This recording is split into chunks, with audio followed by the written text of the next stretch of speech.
and I went into a pit of self-destruction with myself, started drinking more, started doing all sorts of stuff that I shouldn't do, started being disconnected. My family was young then, so I disconnected with my wife and my kids and stuff. And it was a tough time, but I got to the, I was actually sat on my bed in my flat in London because I worked away. Mhm. I was sat there. When you sat there and you're crying, I'm thinking, what the fuck am I doing here? Why am I doing this? Why do I continuously do this to myself? And it was at that point I was like, I didn't really know who I was anymore. And I'd done so much shit that I just thought enough is enough.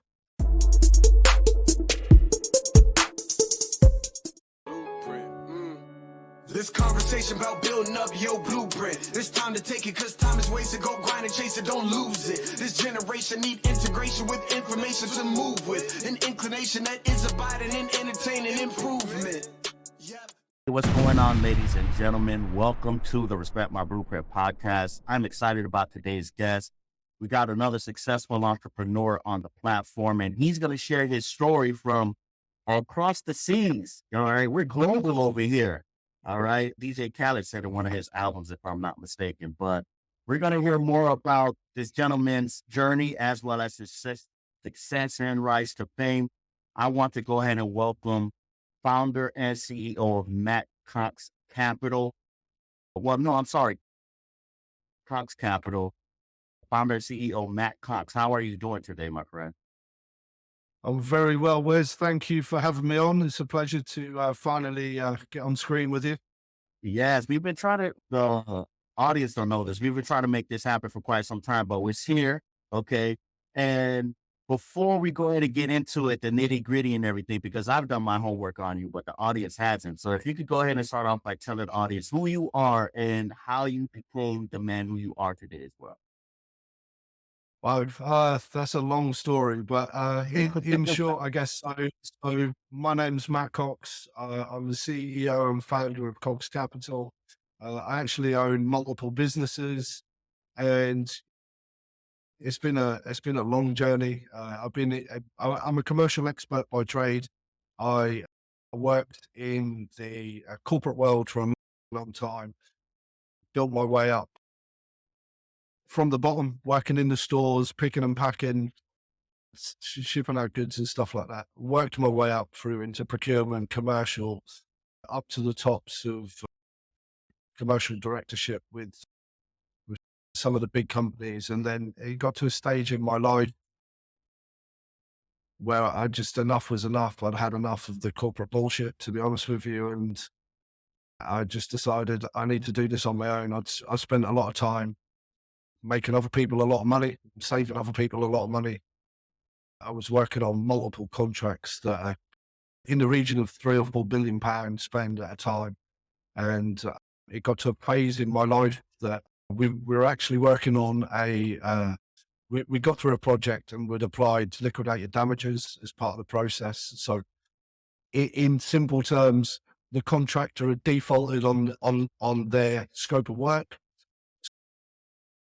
So we then took them to court for 100 million in an arbitration at Queen's Counsel at court. I was still running the project because it was going into a hookup and commission phase and handed over from project to operations. So I was running this, handed over to the operational field that were then going to take over and run with the project at the live field. And then we were still stuck in that point in time on £100 million arbitration in court doing all of this. Anyway, long story short, it got to the end. Sorry to interrupt you. When you say $100 million pound in court, I think you are giving a bird's eye view of your location. You're in the United Kingdom, if I'm not mistaken, right? I'm in the UK. Yeah. Go ahead. Just wanted to educate our audience, but go ahead. Yeah. So this was in central London, and we were in a big claim. I was still trying to hand over all of the projects. So we had multiple teams working under me, handed over the project. And then on the other side of the hat, I was sat there working with Queen's Counsel, all these major experts looking at where it had gone wrong, how it had gone wrong, who'd done what, and all of this sort of stuff. And we were in court over a 2-year period. And it got to the end of that. We'd handed over the project. we'd come to, after probably 23 million in spend with lawyers and all sorts of stuff, we got to, That's one hell of a back and forth there. Yeah. there was a long drain in time, but we sat with all the lawyers, we sat with all the Queen's Counsel, we went to technical courts of justice, and it got to the end, that had finished, hand over to operations, and I was just done with working for somebody else. I had enough. I'd sat and listened to all of the bollocks that went on, sorry for language, but all of the, all of the shit that went on in corporate world, and just, it just wasn't for me anymore. And I'd had enough. For various reasons, which we can go into later if you want to, but I just decided that it was time to take, I've got all these skills, I've got all this experience I've built from cradle, we call it cradle to grave. So from the birth of an idea Right. through to delivering something, and it was a live working thing. I'd done this on major scale, and I just had enough. But me as a person, so here's Matt Cox, I actually really come from nothing. I wasn't educated at school. I didn't do very well.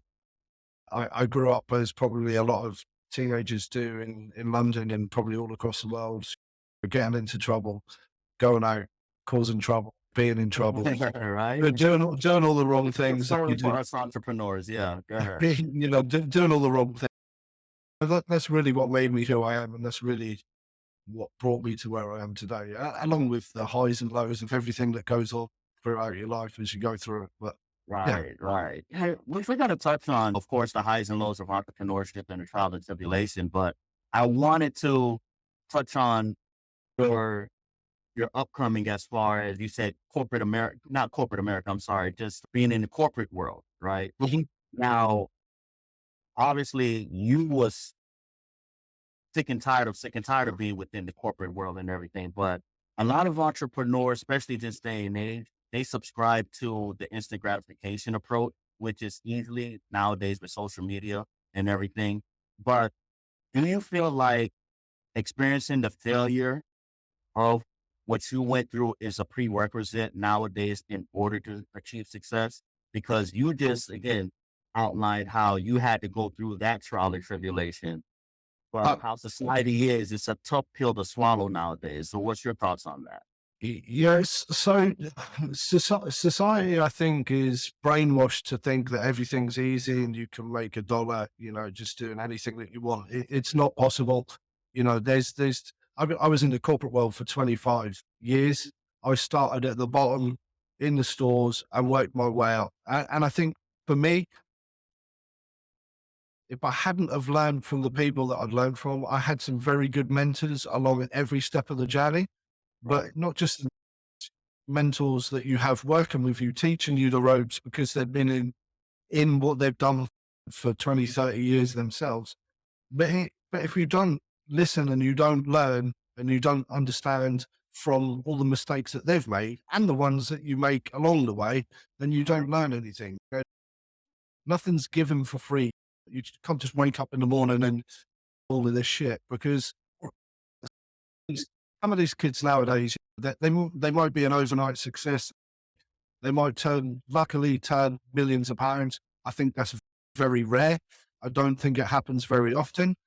But even if they did do that, they don't know what the fuck to do with the money.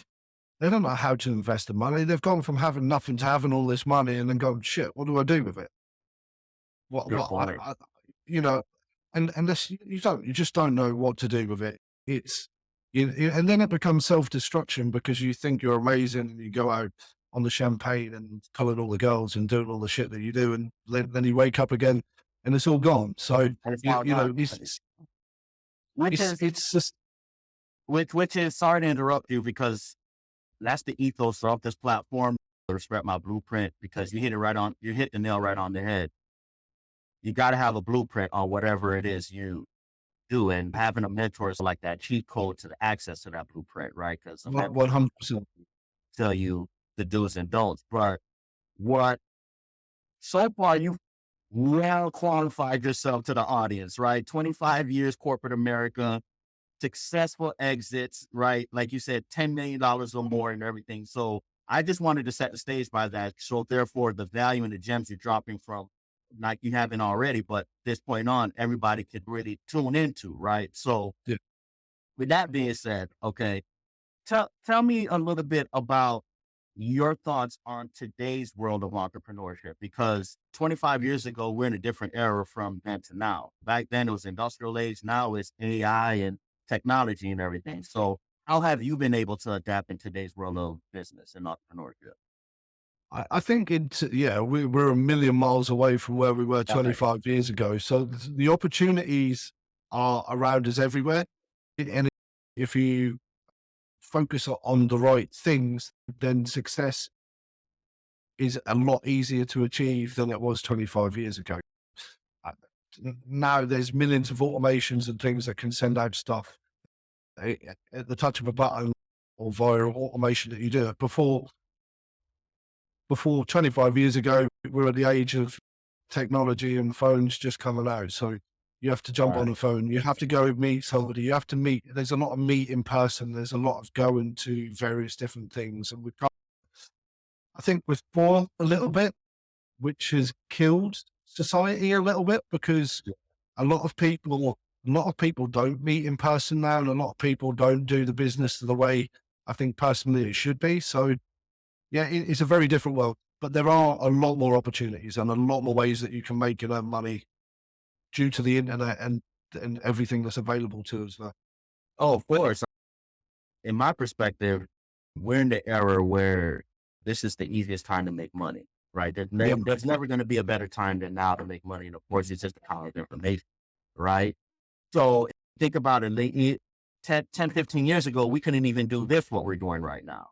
No, Okay. no, no. So the generally, if I want to go ahead and set the stage and build you up a little more, who do you mainly, your target clientele? Now, do you work with all groups, men, women, young, old, or are you more work with the professionals that's more established and so what? So no, I've really set Cox Capital up with various different tiers. So we're in the middle of building free education at the moment. So people that haven't started and want to start, we're in the middle of building some courses and things that we're going to put out over the next 6 months that will, if you're at a point where you go, I want something new, I don't know where to start, we're going to put the blueprint out there so you can go, okay, I can do this for free. And then we'll put them on like a train or a roller coaster to come up to the various bits where we'll sell off our courses and the things that we do. We do a lot of done for you. We do marketing, sales, business growth, and all sorts of stuff. But I've split it into categories so that we've got different teams working on different things. So we work with celebrities and sports professionals and professionals for the high end. So we have a bit of a exclusive partnership deal that we do. So so just to go back to celebrities and sports professionals, they've done very well at their career, but they don't understand business, right? And they don't need to understand business. So I've put a partnership model together that we can go in, work with them, understand what their niche is, and then we do everything for them. But they're the face of their business. So we work in the background, we'll set a team up, we'll work with them. So you're sort of like a business mind in the back end, like you said, and let the person be the talent on the front end, do what they do. The person is the selling point. They model the stuff. They do whatever it is. They are the business, but we are the back end. We do everything. So we'll do a lot. We've got fully scaled. Let me interrupt you really quick before you move forward your part. How hard is it to deal with high personalities? Pain in the ass. I wanted to put you on the hot seat because some of them may not watch it. What's happening, okay, but we won't name no names. Go ahead.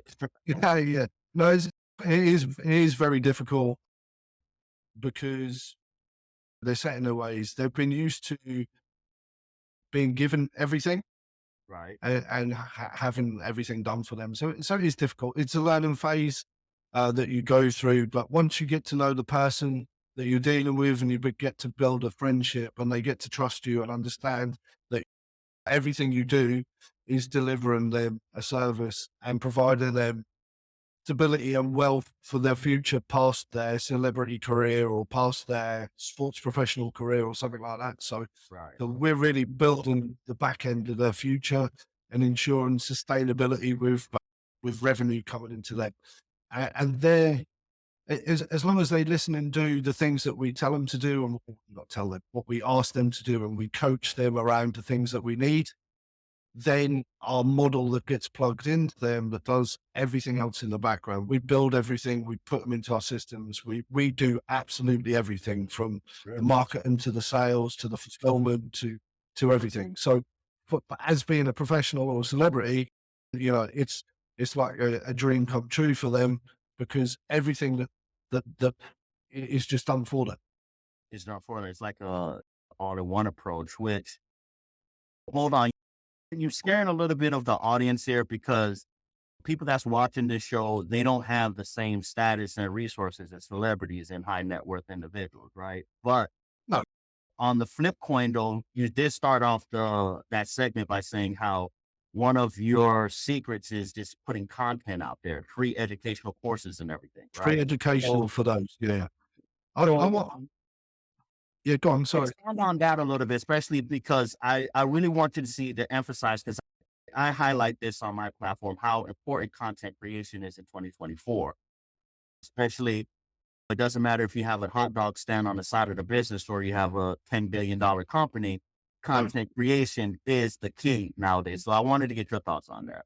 It is. And just going to your point, whether you've got a hot dog stall or a $10 million business or a $100 million business, the effort that you put in has to be the same. You have to put the same effort. Everything you need to do, and the long hours and all the stuff that you put in, it's just as hard to run a hot dog stall as it is to run a $10 million business. It is. You have to put the work. You have to put the time. You have to do all this stuff. And the person running the hot dog stall is probably a lot harder, because they're typically doing everything on their own, and they don't have the support. Operator. Do you know what I mean? So, and that's why I've set my business. I know we started talking off about celebrities and sports professionals. That's just one area. My main focus really is to provide as much free education to people that maybe don't have it and don't understand it. So if they want to become or do something more for themselves, then the education is there. They don't need to pay for it. I want to give it to them free. I want to educate them for free. I want to help them get to a point that they're generating money and wealth for their families and everything that they're doing for free. So that then we've got other models. We work with coaches, with any coaches, fitness, beauty, cosmetics, gold, whatever it might be. So we work with coaches, and we've got a purposely built platform that we plug into them. We've got two sides. We can have the done for you service where we do stuff with them and work with them, or we can have a service where we've got a video series and we give them our systems and they get to use it themselves. So we've got like a more of a budgetary model to help them. If they want to go off and do it, or if they want us to help them and support them, we help them support them. And we work in there. We work with tiers. I've got a product called Lead Gen IMS. So lead generation works with business to consumer. So we've got coaches, business to consumer. So typically this could plug in so if you're doing $500,000 a year or 200,000 a year, there's various different models that plug in. So if you're $500,000, 3 million to 5 million, 5 million to 10 million, we've set up various different models to try and cater for everybody and everything that we can, because the model in everything you do is not too dissimilar. It doesn't matter what it is. You have to follow a process. You have to follow a strategy, and you have to follow these steps. And that's why I said each business is not dissimilar. It's just how you do it, and the more complicated that it gets. But you have to learn every aspect of it. You have to understand it, and you have to. Let me cut you off a bit here then. So if I'm not mistaken, your early success came from like the oil and gas industry. Correct. Yes. Yeah. Okay. Yeah. The oil and gas industry. So not a lot of people can resonate with that particular field though. You Well, was able to leverage that success into, again, teaching others how to scale and grow their business. So how do you tell 25-year-old who wants to get into their first e-commerce business, because typically that's what the business model for this day and age, right? So how do you tell a 25-year-old that's want to get into the e-commerce business, what's the first thing they would need to do?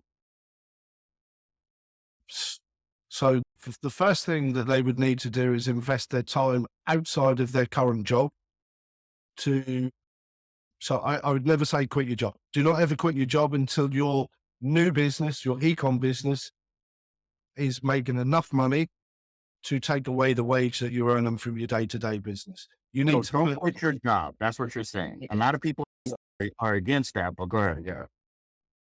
do not quit your job until you bring enough revenue. So how are you going to, just to reverse that, how are you going to pay for your bills if you quit your job and then go try and do an e-com business that might not make you money for 3 to 6 months? And where are you going to get money? Where are you going to get the money to invest? Because if you're going to start an e-com business, you need 5 to 10 grand. One, to be able to buy the products, to be able to rebrand the products, to be able to sell the products, to put them onto whether it's Amazon or eBay or anything like that. So you need some money. You're going to have money. You're going to have to spend a lot of time researching, resourcing, learning from somebody that make sure you do your due diligence. And if you're learning from somebody that does e-com, they're successful and they're not just full of shit and trying to sell you a course because they can't make any money on e-com. There's a lot of people out there that can't make money on e-com themselves because they've tried it, but they're now selling the course. But they can tell you how to do it. They can't do it themselves, but they can tell you how to do it. There's a very different line between being successful and teaching people. So if I was 25, I wanted to start my e-com store, I would continue with my work, and then you have to eradicate everything that's not supporting your dream, your goal. So I want an e-com business. I want it to be successful. You've got to, and this applies to everything. If you don't dismiss everything else that's not relevant to building a successful e-com business, then Friday night comes, you're going to go out on the piss and you're going to spend some money, and then you haven't got enough money to do something. So you need to go, right, I need to spend the next year understanding what I'm doing. I need to spend the next year spending all my money on everything to make sure this is successful, and I'm not just going to waste the money that I do put into it. Because if you go into it half-assed, you're never going to get anywhere. You've got to commit time. You've got to commit the time in the evenings or the weekends to put it in until you understand it. There's a lot to learn there. There's various different tools that you can do. There's millions of products you can buy. There's various different ways of doing it, but you need a mentor. You need to commit time. You need to be dedicated to what you do, because if you're not dedicated, again, a little distraction will come along. You're not doing so well. I'll just go out this weekend. There's so many different distractions. So, it's like, okay, you know what?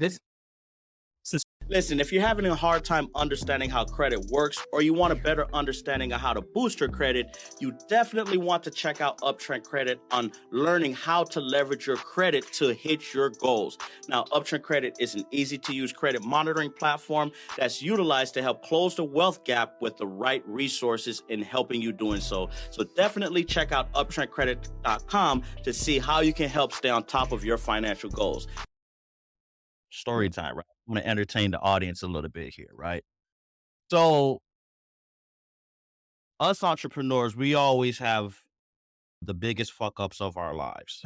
And it's usually the biggest fuck up of your life is the most inspirational and the springboard moment, right? And most people who watching this platform, they know about my biggest fuck up, which I ended up doing almost a decade in prison, got out before the pandemic, and used that to prepare my career here. So tell us about your biggest fuck up. Fuck.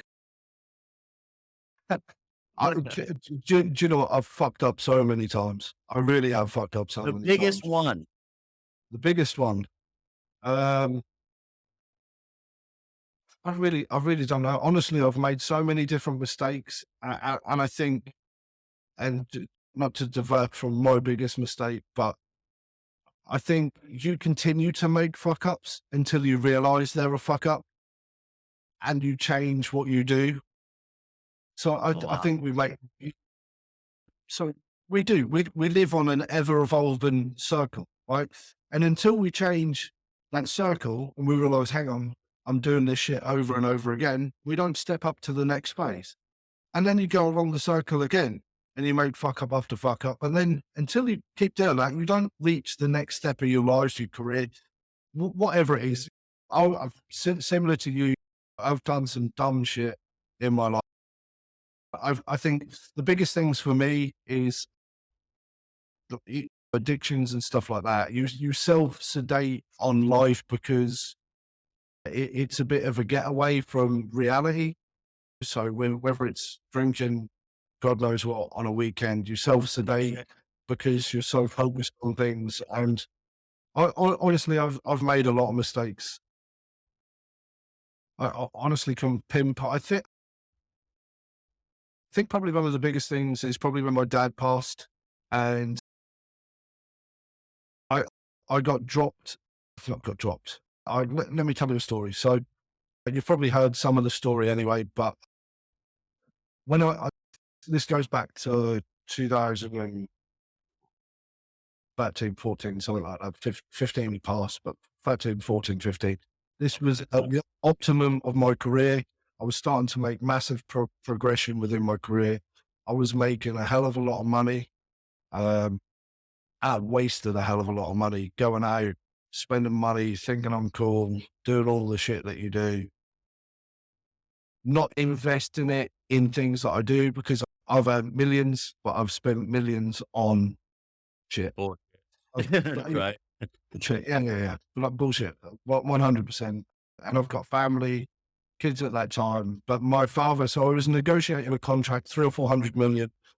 I'd flown over. My father had a heart attack. He had a place called Villa de Brozzi in Italy. He was left he was in the middle of nowhere. He was left on his own. So he had a heart attack. Nobody found him for about a day or so. So when somebody found him, anyway, I got a phone call. I'd been out on the piss in London, out with my boss. I got a phone call at something like 10, 11 o'clock at night. It was one of my father's friends, Matt. You need to sit down. I need to talk to you. I need to tell you about your dad. He's in hospital, blah, blah, blah, blah, blah. So I flew out to Italy, Right. sat by my father's side. He'd lost something like 70% of his heart. He was all hooked up to all of these machines, and I sat there. But at that point in time, I was negotiating a contract in Aberdeen. It was about for 300 or 400 million. I'd done all of the pre-work for it. It was only me that knew everything about it. So I sat by my father's bed. We were talking, and I said, look, I need to go. So I flew out to Scotland, finished the contract. My father said, look, go. We thought he was going to be okay. We didn't realize that he was going to pass. So I'm negotiating a contract, sat there with this client, phone call again, in the middle of the negotiation, sat there, and I come out, and it was my father's friend again. I'm really sorry, your father's passed. So I flew away just for a day. So I was in there, I started crying, but I went in, finalized the contract, done all the stuff, then flew back out. It was crazy. I don't know, but if somebody passes in a different country, you can't bring their body back. You have to have it cremated in the country that they're in. So we wanted to bring him back to England, but because he was in Italy, we had to have him. There was loads of complications, and I don't speak Italian like my father did, so I had to work with my father's friends out there who translated. We had to have him cremated, and the people that cremated him had to fly him on a plane so that we could collect him from the plane in the UK. Right. You have to have a certificate. They have to come over. So they flew over with him in the cast and whatnot, and we collected him, and then we could go through the funeral process, etc., etc. But going back to that point in life, it was at that point, I've always suffered with, I think my get out from stress, I can deal with a lot of stress, but my get out is to what did I say? So Self-loathe, maybe a way. yeah, I'd drink myself into oblivion Right. so Okay. that it's just to deal with it. I deal with Right. myself. Right. To kind of numb the pain a little bit. Right. Go It's a ahead. double Yes. pain. So when that happened, I went into self-destruct mode. I seem to do really well, then go into self-destruct mode. Like I said, it's a cycle. You live in it. Right. Self-destruct, do really well, self-destruct, do really well, self-destruct. So that happened, and I made some really stupid decisions where, like, I'm not investing in all sorts of stuff, various different things, getting into trouble. And I went into a pit of self-destruction with myself, started drinking more, started doing all sorts of stuff that I shouldn't do, started being disconnected. My family was young then, so I disconnected with my wife and my kids and stuff. And it was a tough time. But I got to I was actually sat on my bed in my flat in London because I worked away. Hmm. I was sat there. When you sat there and you're crying, I'm thinking, what the fuck am I doing here? Why am I doing this? Why do I continuously do this to myself? And it was at that point I was like, I didn't really know who I was anymore. And I'd done so much shit that I just thought enough is enough. And I was at a similar time that the project got to what it is. And that's when I said, like, fuck this, I'm going home. And that's another reason why I quit my job was I went home. I went home to start fresh with my family. I Okay. went home to start fresh and continue the life cycle from there. But my destruction in my life is always, if everything that I've ever done wrong has always involved drink or something like that in some way, doing some dumb shit. For us guys, it's usually that, right? And Yeah. long list of vices that we can name, but we don't have a 2-hour show to go over them. But Yeah. uh, what I can say, although I wouldn't want anybody to suffer anything as traumatic as you, right? To lose a father and not be there in his bedside and Yeah. have work to interrupted a little bit. I get it. I do get it and everything like that. I can see how that can make you become the man that you are right now, right? So obviously, after that incident, you have experienced a huge amount of success, although you was doing it before then. So now having that success and everything like that, I want to ask you something. When I ask this respectfully, do you think you made the right decision at that point, leaving his bedside? No, that's the one thing that I kick myself constantly with. And that was the point that I realized, yeah, I hate myself for leaving his side. Mhm. And that was the one thing that then I realized in the corporate world, I was just a number because they didn't give a shit. You know, Wow. I'd gone off and negotiated this massive deal and all this sort of stuff. I left my father's bedside to come and do that. N- Right. Nobody knew that was going to happen. I didn't realize it was going to happen. If Obviously. if you could go back in time, yeah, I'd have loved to stay beside him and sat there until it was the end. But yeah, that was the one thing that put me deep into self-destruction was the fact that I left his side, and it took me a long time to get over the fact that I did that. Yeah, that was probably the hardest point of it. Like I said, there's been lots of things and lots of people all over. Let's be fair, lots of people all over the world have far worse stuff that go on than that. There's so many different things that are bad that go on to people. So there's, it's not. I don't think it's a comparison to some of the stuff that goes on. Right. But it was one of the things that ate me inside because that's what happened.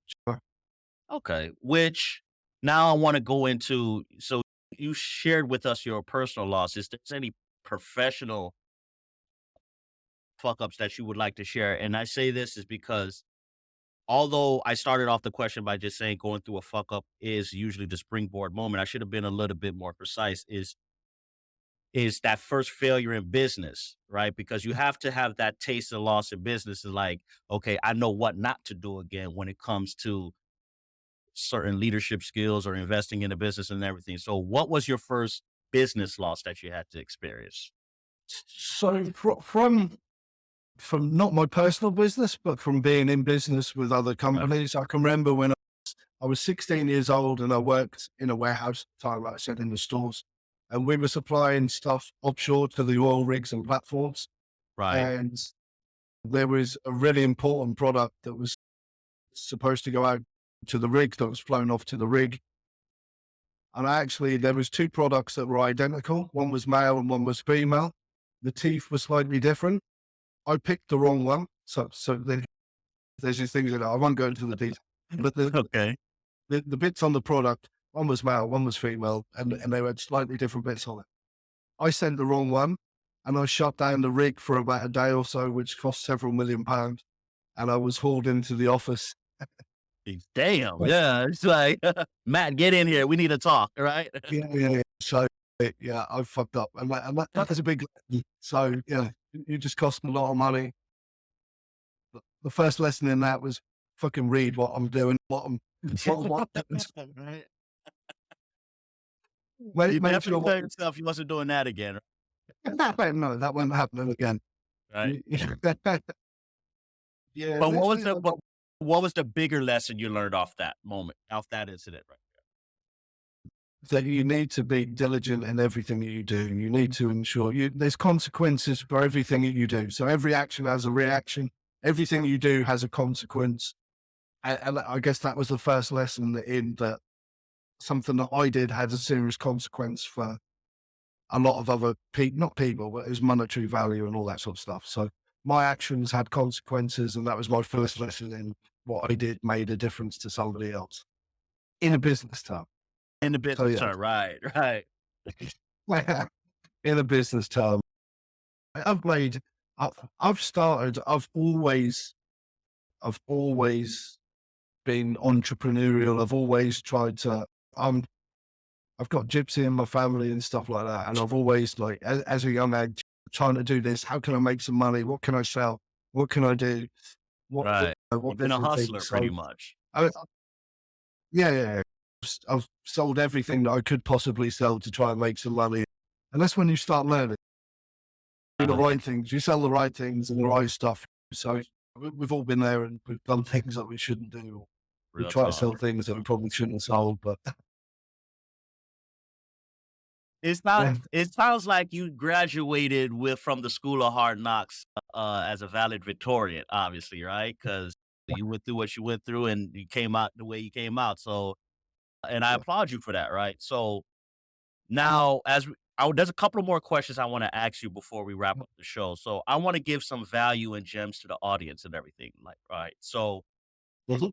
you stated somebody that's 25 that wanted to get into business right now in the e-commerce. You would recommend them to not quit their 9 to 5, get a Mhm. mentor, Yeah, and have about $5,000 to $10,000 liquid to start off with, right? yeah, definitely. 100%. If you want to do it right and you want to make it successful, there's 3 points that are key to doing that. 100%. Yeah. So what do you think is a better approach in 2024? Starting off on your own business or investing in a business that's already established, syndicating? Because you see platforms like Grant Cardone with 10X, he advocates syndication, and you also have Gary Vee and, and what he preaches and everything, right? So I'm a big believer in collaboration over competition. Yeah. What are Okay. your, again, starting off a new business, going with pure passion and starting off that side hustle, or collaborating or investing in something that's a little bit more established? I would, if you're 25, you're not going to have that much experience in business. So collaborating and getting involved with somebody that's already doing something or an established business in some way, you're going to learn the ropes a lot quicker. There's going to be a lot less risk. So it's risk reward, isn't it? Right. So if you're looking at starting on your own versus collaborating and getting into somebody else's business, you're going to learn. You're going to learn the ropes. You're going to understand a bit about business. You're going to understand how it works. So you're going to learn a lot. I think at that age, you're still young enough to make mistakes for Yeah. sure. Right. Your time is on your side. You've got plenty of time. You need to learn the ropes. And I think try and steer clear from the get rich quick schemes, because typically you're going to get Get that done, Matt. Go ahead. Yeah, no, I know. We all like, we like twinkly, shiny things that we can go towards, but typically, I mean, I've flown towards them all my life, and you get to a stage where you realize they're not really twinkly, shiny things. You're just giving money to somebody else to make some money. So if you're 25 years old, I would look for that collaboration. I'd look at something that you can learn and you can go work with somebody and learn a skill, because you don't typically know what you want. If you're going to start a business, Right. there's a lot of risk, there's a lot of work, there's a lot of effort, and you're more likely to quit than you are to continue and actually sustain and fulfill the business. It's just a fact. Yeah. It So is a fact. it's then you're already proclaiming that, which you're not wrong. I just want to add some drama to our conversation here, right? Because most businesses, I think 75% of businesses fail within the first 3 years or something like that. But you're saying that for people that's watching the show, hey, when you're going into entrepreneurship, there's going to be a point in time where you're just going to want to quit everything. Yeah, because it's tough. It's not easy. As much as everybody say it is not easy, and you will fail a million times before you're successful, which is why I said, do not quit your job until your new venture is making the same amount of money as your job does. You must not quit your job, because one, you're going to stick a whole load of pressure on yourself that you don't need. You've got to live, you've got to pay bills, you've got to feed yourself, let alone then have the motivation. So let's flip it.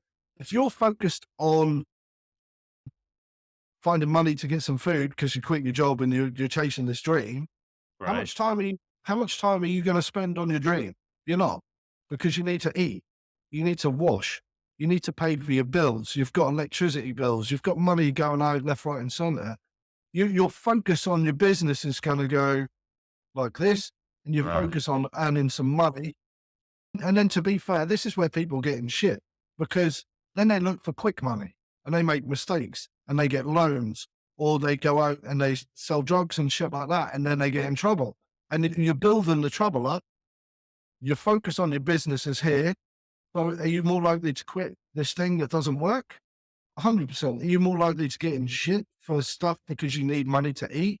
100%. Never quit your job. Always, you have to have the dedication, determination, and the want to do that, but you have to do it at the same time. If you want to be successful, you have to do it at the same time. Stop chasing dreams, because the dreams are difficult. Yeah. I usually tell people, if you want to dream, go to sleep. That's it. So with that being said, Matt, man, today's conversation been pretty dope. I think we've been able to go ahead and cover a lot during this episode. So before we wrap up, share with the audience, you've given a lot of gems and everything, what you got coming up for 2024, man. I know you have a podcast. You helping young entrepreneurs out. One of your podcasts was a boxer.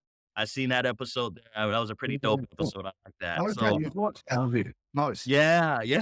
So you have a lot going on, man. So share with the audience what you have rolling out in 2024, and how can the audience follow you as well too, man. So for 2024, for me, is all about growth, getting out to the market, getting known within the market. I've spent the last 4 years building 4 or 5 years building the foundations. Well, I'm now ready to roll. So this next year or two, I'm going to hit the market hard. I'm going to get out there. People are going to know who I am. And I'm going to get everything out, all the product out to market. The second thing for me, 2024, 25 which is passionate to me, I want to invest. So I'm looking to partner with local charities and stuff like that to help. One of them, I'm looking at getting 2 or 3 partnerships with charities, really to help people that have bad lives, torn families, broken lives, where I want to invest in them to see that everything that I'm doing is not just for a waste. I want to give back, and I want to start investing into them, which is why we're in the middle of building the free stuff that we're giving away. So we can help you get out of a rut and become something more than just the same cycle of drink, drugs, abuse, and whatever else goes on. That's where I'm at. So I blow myself up and get out to the market not literally blow myself up properly, but Right. get out to the market, and two, start looking at our investments and our partnerships where we can start helping back into the community and things like this. Podcast, I want to start putting a lot more emphasis into that. My podcast is No Excuses, so it's about interacting with people that have been through the mill and they've come out the other side, but they have that just that determination that they're never going to quit, they're never going to give up, and they always want to progress for more. That's what's brought me through life. Is you don't fail unless you quit. So don't ever fucking quit, and then you're never going to fail. Right. Damn right. Yeah. So, but yeah. If you'd like to follow me, or if you're interested in what I'm doing, then my personal page is Matt Cox _official on Instagram. We have Facebook, TikTok, and all that sort of stuff. And my website is mcoxcapital.com. But yeah, that's it, man. Follow us up. Keep a lookout for the podcast. We're going to look at hitting the podcast and YouTube pretty big this next year or two, and see where we go. Let's hope we get somewhere. Awesome. Awesome. Well, Matt, I like this. I love this interview because, of course, I always share a story, and your story was up there as far as experience wise, right? Although it was a traumatic experience, but the best part I liked about the interview is this last part you just shared, right? Your purpose now wanting to go ahead, putting money to the side, just help those who don't have it, giving the goodwill, the philanthropy and everything like that. I think that's what's missing in the marketplace in this day and age with the way the politics is, the society, and 3/4 of the world are living below poverty, right? So we need more of the people who quote unquote found their way to be able to show others to make a way. So especially in the power of information age. Go ahead. 100%. I, I want to give back. Fulfillment comes from giving. Money is irrelevant. I'm not driven by money. Money just seems to fulfill and come with the more that you do. So I want to give that back. Fulfillment comes in helping people develop, and seeing them from what they were and what they become is far more fulfilling than earning money. It's just your life is about earning money. You have to do that to give back, but I want to give back. It's self-fulfillment, really. It's a lot more of a passion inside, because I come from nothing. I grew up the way I did. I want to break that cycle for me, for my family, for everybody else. You don't have to live in this cycle all the time. And I just want to give back because it's more fulfilling to do that. Awesome. Which for those that's had the honor to stay throughout this entire episode, man, we're going to go ahead and include Matt's social media on the show notes here, on the description, as well as how to reach Matt. Listen, for those who watch my episodes, know my guests, I usually don't vouch for them too tough because, again, you can't co-sign the actions of others. But I am going to go ahead and go out on faith and go out on a limb here and definitely encourage all of the audience that's watching this, follow Matt. And I say so is because of him putting value over profit, man. And that right there just underscores everything. We can't throw stones in a glass house, right? Because of course what we've been through is about what you're doing from this point moving forward tells a lot about the individual, man. So Matt, thanks for this interview, man. I would love to have you back. I know it's hard. We're thousands and thousands of miles away. You're touching 8-9 figures over there. I'm just a little guy. I'm just a little podcaster. But can we have you back on the show again, brother? Where's it? Yeah, I will come and do it in person with you. You know what? We'll fly out. Listen, we're going to make this happen. We're going to make this happen in the future. After the show, of course, we're going to go ahead and do our thing. We're going to break bread some more. But listen, guys, thanks for tuning in. Definitely follow Matt Obviously, as you guys can see, we've brought him here all the way from London, all the way from the United Kingdom. So we're multinational over here, guys. So, and final point before I wrap the show, that also demonstrates the reach, right? So we don't want to box ourselves into a particular demographic, particular area. Hey, touch into another continent, touch into another religion, another race, another demographic, and everything like that. Because Matt, he's been able to enjoy success all across the world. And obviously, that would be a great goal of ours. It's like, wow, let's see if we can go ahead and achieve that. So, tapping in with Matt can definitely put you in that right direction. But thanks for joining the show, Matt. I'm also going to put and find a link, the link to your podcast on the show notes as well. So, guys, definitely check out Matt's podcast. And as always, guys, we're going to catch you on the flip side. Guys, peace. Thank you. Blueprint, yeah. Blueprint. This conversation about building up your blueprint. It's time to take it, cause time is wasted. Go grind and chase it, don't lose it. This generation need integration with information to move with. An inclination that is abiding in entertaining improvement. Yep, West Paul with Blueprint. This guests are exclusive. Get on and tune in and then learn some new tips about credit, finance, investment. A nice chance to get rich and buy land. Flip it, quick 9 bands. Learn all the skills from West, he did it. Learn how to build successful business. Run up a mill and get the digits. Run up a mill. Look, safe place where guests are speaking. Based off financial freedom. All facts, no cap, believe it. Podcast, you have to see it.